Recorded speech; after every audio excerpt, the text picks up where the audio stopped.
So my name is Taylor Smith, and today we're going to be performing sterile wound dressing change. So the first thing we're going to do is state our first five. So we would perform proper hand hygiene, and then we would go into our patient's room and ask for two identifiers, their name and date of birth. Then we would ask if they have any known allergies. They don't. We would then provide privacy by closing the door, shutting the curtain, and then we would explain why we're here. So the reason why we're here today is that we're performing a sterile wound dressing change on a patient. I'm then going to confirm the order. I'm going to go over to the MAR and see that the doctor has placed an order in for our patient to change their sterile wound dressing change. So the first thing we're going to do is perform hand hygiene and then apply clean gloves.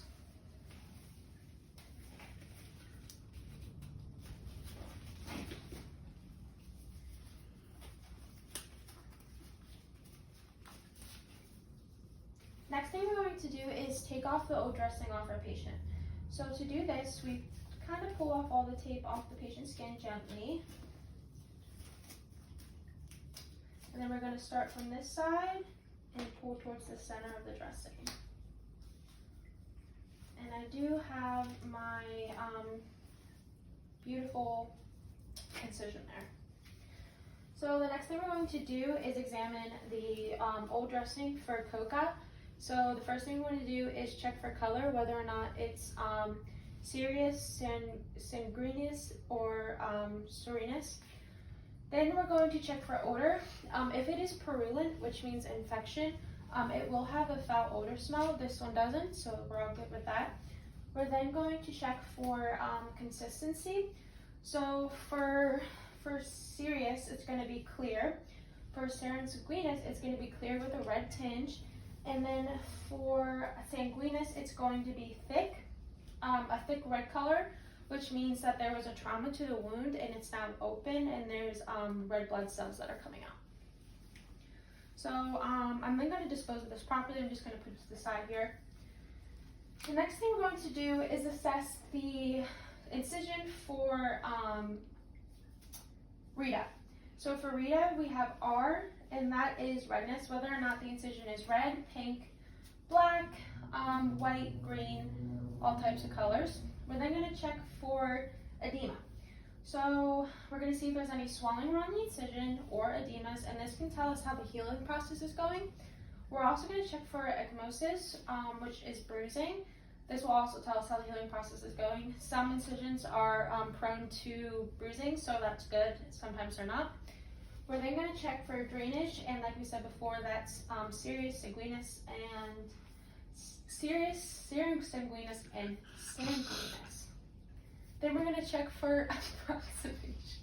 We're going to check for approximation, so whether or not how intact the wound is, if it has all its staples or sutures, and you can also check this by going into the MAR and seeing how many sutures or staples were put in and counting them on the patient. So the next we're going to do, we're going to take off our clean gloves, dispose of them properly, perform hand hygiene, and we're going to get our supplies ready. So I have been practicing and we have limited supplies, so it is open. We have an abdominal pad. We have a sterile gauze. We have our alcohol swab sticks. We're not using alcohol. You would never put alcohol on an incision, but for the purpose of this, we're going to say this is our normal saline. And I am going to tape it to the edge of the bedside table and make sure it doesn't get contaminated. And this is also my sterile field. We also have our sterile gloves. For the purpose of this, I did leave my catheter kit at the school. So I did put regular gloves into here. This is a size 7, but size 7 will not fit my hand. So I just took all the packaging and put regular gloves in it. So next thing I'm going to do, perform hand hygiene and then open up these gloves. And this is my sterile field as well. So this is the non-sterile part. We're going to dispose of that properly. And these are our sterile gloves. So we're going to open, making sure we're in the 1-inch border of our sterile field, or our sterile border, I should say. And then open these up. So I am going to touch the outside of the cuff, slip my hand in, and then I'm going to go on the outside of the cup, step away, and insert my hand in. So now that we are sterile, I am going to clean the incision. So I have my alcohol swab stick here. We're going to go down the middle, top to bottom, dispose. I'm just going to put that to the side here. We're going to take our other swab stick, go closest to us, up and down from top to bottom, dispose. Then we're going to take our last swab stick and go farthest away from us, top to bottom, dispose. The next thing we're going to do is get our woven gauze out. That was on top of it. I'm sorry, I forgot to do that.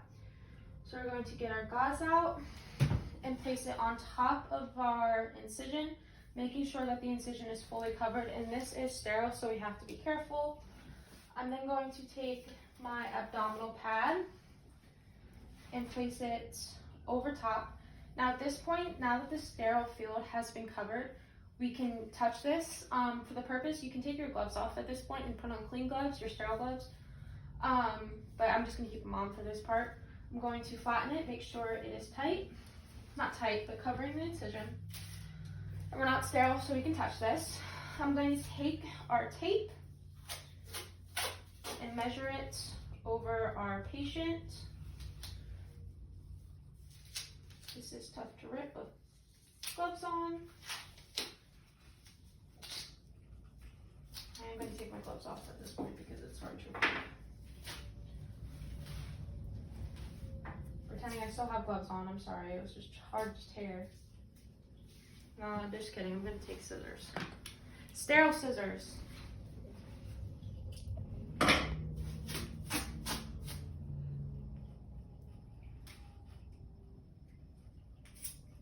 going to put it on our patient, making sure that it's still on the skin, but also making sure it's on the abdominal pad as well. Going to measure, rip, place it on our patient, measure, rip, put it on our patient. And for this last part, I am going to label it initials, date, and time. Date, time, measure, and place it on here.